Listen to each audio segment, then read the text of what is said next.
আসসালামু আলাইকুম। I am Sara from my page Sara's blog. চলে আসলাম নতুন আরেকটা ভিডিও শেয়ার করার জন্য। অনেক দিন যাবৎ আমার না অনেক ভেলপুরি খেতে ইচ্ছে করছিল, কিন্তু এত ব্যস্ততার সময় দ্রুত বাসায় চলে যেতাম। তো চিন্তা করলাম যে আজকে তো অবশ্যই খাবো। তো আবার চিন্তা করলাম এখানে দাঁড়িয়ে খেতে অনেক বিরক্তিকর লাগে। আর এটার লোকেশনটা আমি একটু বলে দিই, আগ্রাবাদ আখতারুজ্জামান সেন্টারের পিছনে দাঁড়িয়ে থাকে উনি। সবসময় এখানে দাঁড়িয়ে ফুচকা বিক্রি ভেলপুরি বিক্রি করে, সরি ফুচকা বলছি, তো ভেলপুরি বিক্রি করে। আর এখানে কিন্তু অলওয়েজ চাচা মিয়া থাকে। চাচা মিয়াটা আজকে নাই, ওনার মনে ভাতিজা ছিল। তো আমি বলেছিলাম 2 প্লেট ভেলপুরি পার্সেল দেওয়ার জন্য। এখন কিন্তু কম বেশি সবাই, এখনকার জেনারেশনে সবাই কিন্তু ভেলপুরিটাই বেশি পছন্দ করে। আমার কিন্তু 1 নম্বরের তালিকায়, পছন্দের তালিকায় রয়েছে ফুচকা, সেকেন্ড তালিকায় হলো ভেলপুরি, তারপর হলো ঝালমুড়ি। মানে এগুলো আমার অনেক পছন্দ, মানে রাস্তাঘাটের স্ট্রিট ফুডগুলো আমার প্রচুর পছন্দ। তারপর হলো আমি পার্সেল নিয়েছি, আমি খাবো না, এখানে দাঁড়িয়ে খেতে অনেক বিরক্তিকর লাগছিল। তো চিন্তা করলাম বাসায় নিয়ে যাই। তো 2 প্লেট নিয়েছি, 1 প্লেট আমার জন্য, আরেক প্লেট হলো আমার ছোটো বোনের জন্য।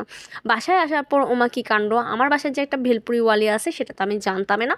তো ও সুন্দর করে সবগুলো রেডি করছিল, মানে ভেলপুরি মামারা যেভাবে আমাদের জন্য রেডি করে, মানে একটা প্লেট সাজায়। তো একসাথে 2টা প্লেট সাজাচ্ছিল, একটা আমার জন্য একটা ওর জন্য। তো সবগুলোতে একসাথে মিক্স করছিল। এখানে কিন্তু একটা ভেলপুরি একটু কেমন টাইপের দিয়েছিল, যাই হোক নেভার মাইন্ড। এরপরে হলো আমার হলো ভেলপুরির টকটা কিন্তু খেতে অনেক ভালো লাগে।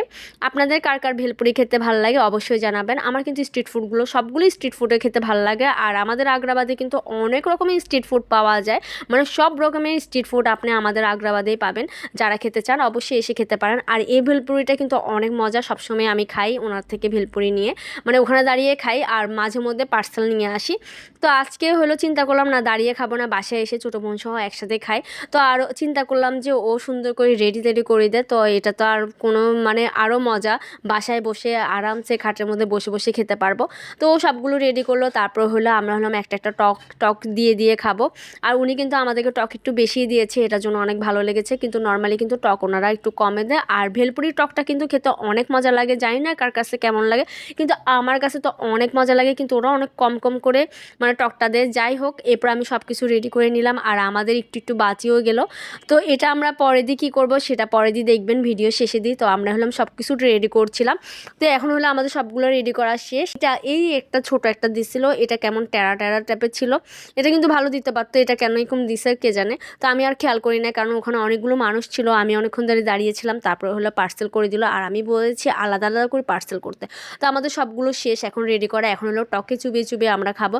আমার কাছে কিন্তু খেতে অনেক ভালো লেগেছে, আর এডিট করতে করতে এখন আমার মনে খেতে মন চাচ্ছে। তারপর হলো আমরা একটা একটা করে খেলাম দোনো বোন মিলে, আর এনজয় করলাম। অনেক দিন ধরে খেতে ইচ্ছে করছিল, মনের এই কেভিংসটা দূর করলাম, মানে আমার এখন কিন্তু আবারও খেতে ইচ্ছা করছিল। তারপরে এবার দেখেন আমরা কিন্তু এগুলি ওয়েস্ট করবো না, এগুলি আমরা এটার সাথে মিশিয়ে এখন চটপটির মতন করে খেয়ে নিব। তো আজকের এই ভিডিও এই পর্যন্ত, ভালো লাগলে অবশ্যই লাইক কমেন্ট শেয়ার করে পাশে থাকবেন। থ্যাংকস ফর ওয়াচিং, আল্লাহ হাফেজ সবাইকে।